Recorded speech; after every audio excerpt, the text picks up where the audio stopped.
everybody. Happy Monday morning to you. Coffee cheers. I am not going to be on long because I got to jump in to work soon. But I wanted to just do this quick live stream and you can catch it on the replay. And thank you so much to those who have recently subscribed to my channel.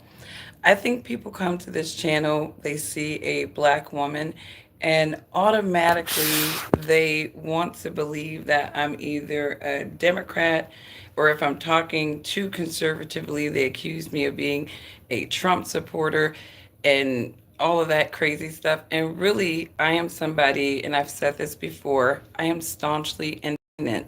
I don't believe in being in a herd of mentality.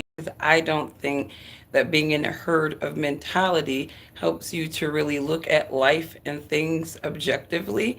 And so I don't want to be in a herd of mentality. I want to kind of stay middle of the road so I can see how both sides, because we live in this polarized society and culture, how I want to see how both sides think.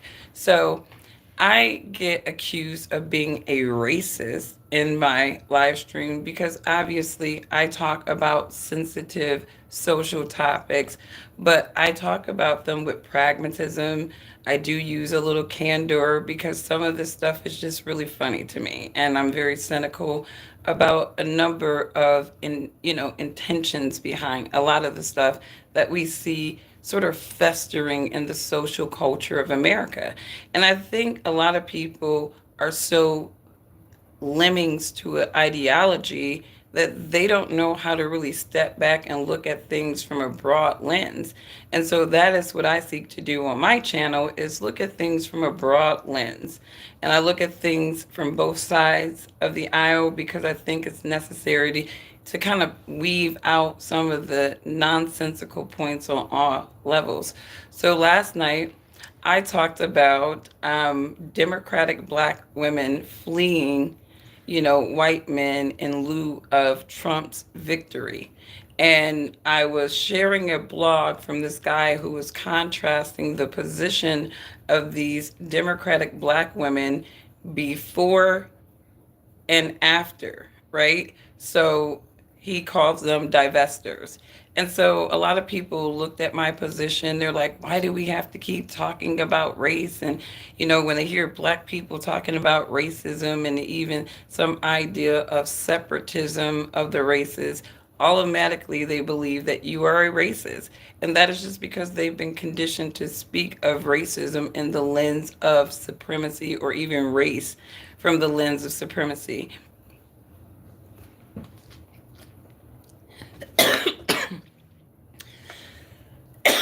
Excuse me. But sorry, Marco Rubio moment. But but for me, my position in that blog was very clear. People can love who they want to love. I think that people make the decision to interracially date for whatever reason that they do. And I think that people make the decision not to interracially date for whatever reason they do. It's really their business. But I don't believe that a person like me comes from a racist position, because I'm pretty objective about the inclinations of all races, even my own. And I just laugh at people a lot of times in my candor, because I think if people really peel back the arguments of a lot of things, I think that they would realize that people have been MK Ultra'd, in my opinion, into a lot of the positions that they hold. And they've been so MK Ultra'd that they don't even see the irrationality and the inconsistencies of their positions. And I think my channel kind of seeks to weave through a lot of those contradictions, those human hypocrisies of these people, and, kind of reveal like what they are. They're division lemmings, right? And they don't even realize that they are division lemmings because they have been MK Ultra. They have been successfully propagandized, right? So that blog was not about black women not dating white men, right? You do what you want to do. Black women have been doing what they've wanted to do for quite some time, right? Um, that blog was more about the irrationality of people on the Democratic side, where when Biden got into office, Biden Harris, they see Kamala Harris with her white man husband, right? And then all of a sudden, black women are like, black women, we should be dating white men. We should be giving white men a try, right? And then some of these same black women to this brother's position in that blog, like last night, when Trump loses, now they're on a revolt against white men, and it's just kind of weird. So I would think that if the Democrats win again, some of these black women will be back on white men again. So don't worry, white men. Just let these 4 years go past. A lot of these women are upset right now because Donald Trump has won. And, obviously they're just in their feelings and they're just talking, right? Some of them don't want to have sex with you guys for the next 4 years. Some of them are saying that I'm abstaining from this particular race for the next 4 years. So, this election has got people just all kinds of ways. So, just everybody be easy, right? Just be easy is all I'm going to say. But don't be expecting for this channel to present to you any type of herd of mentality. That's not what I do over here. I make fun of the herds of mentality over here. And that's probably what like shakes people's feelings. And they're like, you're a racist. And people are so addicted to racism these days. Everything is racist. As soon as you say black people, white people, that's racist. And it's like, hey, don't fault me because the United States have all these little categories of groups and people so that they can leverage them against each other. I didn't do that. The politicians and, all the little dark shadow organizations, they did that, right? I didn't do it. So we're all kind of dealing with these racial ideologies. And it's like the best way to deal with them is just to laugh at them sometimes, right? If you feel like America has progressed into, like, because I'm a 90s baby. I didn't grow up with people hating each other. Like, I didn't grow up with racism being this just overt threat to my existence at all. Like, I didn't know not one black person that walked out of their house and was like, I'm afraid of racism, right?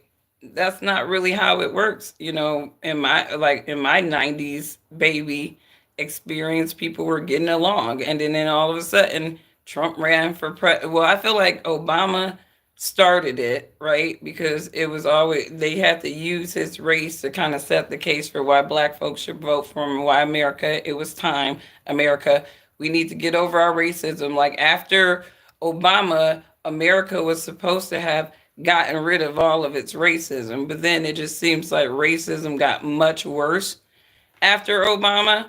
And then all of a sudden, Trump came in and, he brought in another segment of, undercover racists. So it was just a whole bunch of stuff. So now between Trump and Obama, we got people hyper polarized about race, racial identity, racial anything, everything. So it's like, if it sounds absurd to you, just laugh at it, right? Just laugh at it, you know? I can tell you watch Young Turks. I don't watch Young Turks.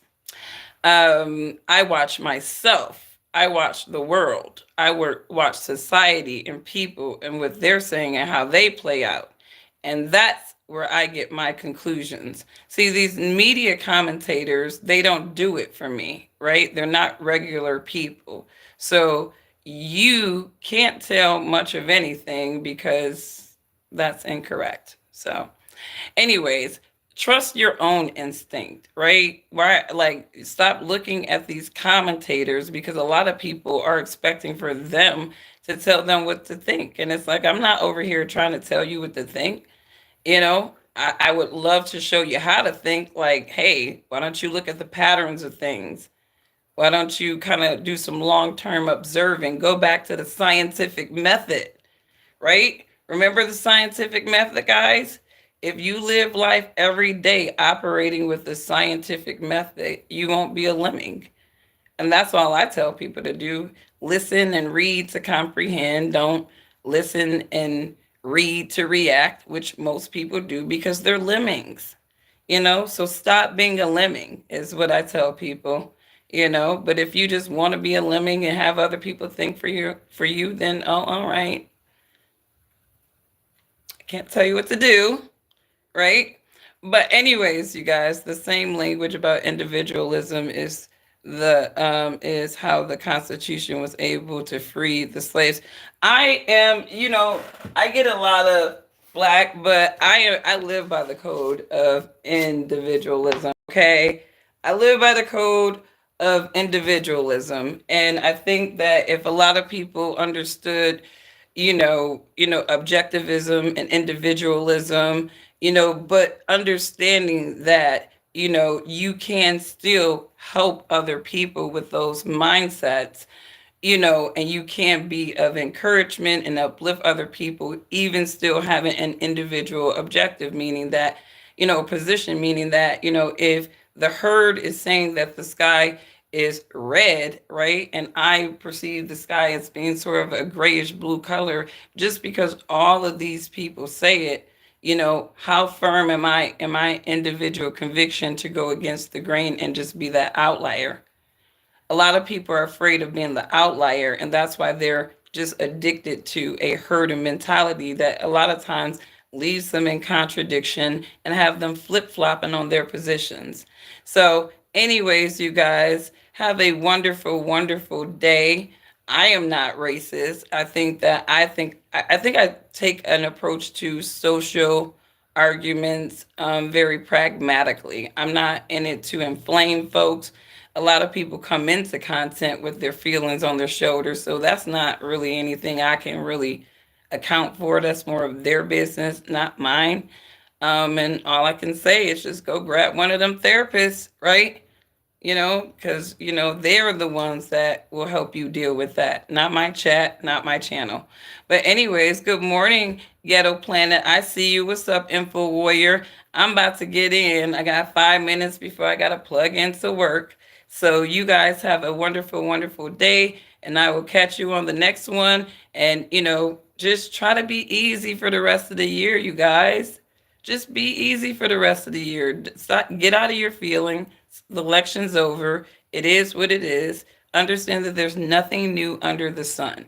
There is nothing new under the sun. These things play out. Life continues on. We deal with either the benefits or the recourse of the administration. And we still, as human beings, learn how to just survive, navigate, and get around, especially if you're a human being running on higher consciousness. So if you're one of those people who like to look at things and, create your jump strategy, is what I call it. You always got to get the jump on things, and you can't get the jump on things if you're not looking at the patterns of things, right? Sometimes you can, that's always how I've been. If I was working at a company, I was that employee that listened to their annual reports. When they do those little all employee meetings and stuff, listen to what they're saying, because it tells you how good or bad that company is doing. They come in the table with a bunch of fluff. You already know they're not doing well. You should be out getting your resume out there, right? That's called getting a jump on things. All right, you guys, you have a wonderful day, and I will catch you on the next one. Bye.